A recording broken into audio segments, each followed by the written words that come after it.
कल्पना साहित्य संस्कृति और सामाजिक परिषद आनुकूल्य सभाकवि गंगाधर मेहरଙ୍କ विषयवस्तु उपरे टाउन हॉल मध्य एक आलोचना चक्र अनुष्ठित हो जाइए। समावेश दुईटी अधिवेशन होता।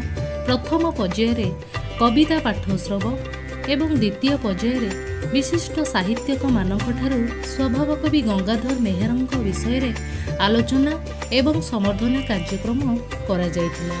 प्रथम अधिवेशन में मनोज मंजरी देव, गीतांजलि पृष्टि, गोपा दास संयोजना करथिबा बेले श्रीमती भगवती खटुआ, श्रीजुक्त विजय कुमार रथ, ललिता दास, सुकुमार विश्वाल प्रमुख उपस्थित होई बहु विशिष्ट कवि मानकठारु कविता पाठ शुणिथिले।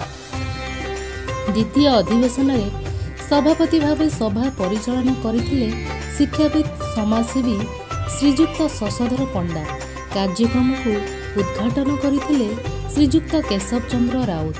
मुख्य अतिथि भावे डॉक्टर रविनारायण पंडा, मुख्य वक्ता भावे श्रीजुक्त प्रकाश कुमार कर, सम्मानित अतिथि भावे सुनामणि राउत, विशिष्ट अतिथि उमाशंकर मिश्र, बरणे अतिथि भावे डॉक्टर गोपाल चंद्र जेना जोगदे कार्यक्रम को व्यापक भाव में सफल करथिले। एही अवसर में सुदक्ष और जड़े निर्भीक सांबादिक मानस रंजन साहू को अनुष्ठान पक्षरु अतिथि मानक द्वारा संबोधित करा जायतिला। डॉक्टर रविनारायण पंडा विभाग मेडिकल सहयोगी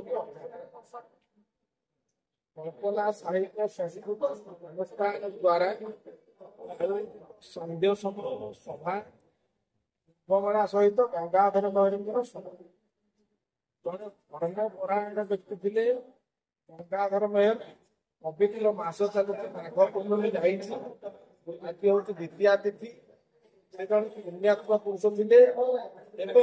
श्रावण पूर्णिमार जन्म ग्रहण कर चैत्र अमावास्या शरीर अंत घटी सूक्ष्म शरीर सृष्टि वर्तमान सुधा भी जीवित रही। पवित्र आत्मा आलोचना पवित्र सृष्टि आलोचना गोटे पवित्र मुहूर्त पवित्र तिथि कल्पना साहित्य संस्कृति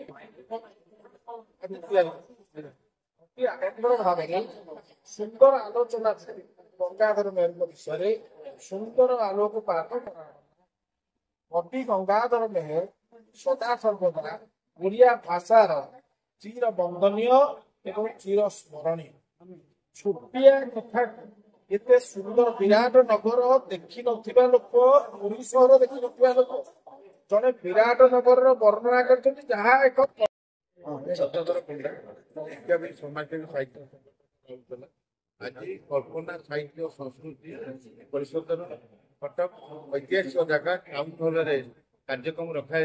आज मुख्य वस्तु थिला कुंभ मेला एवं गंगाधर मेहर आलोचना जेहेतु 144 वर्ष पर एक महाकुंभ प्रायग्रात 40 वर्ष व्यवस्था चली एक पवित्र ये आम आउ पाइबा कि न पाइबा संदेह कारण 144 वर्ष पर एठार बड़ कथा कि ना एक पवित्र प्रयागराज जो कुंभ मेला चलती पकेबा तार तो महात्म्य बहुत रही।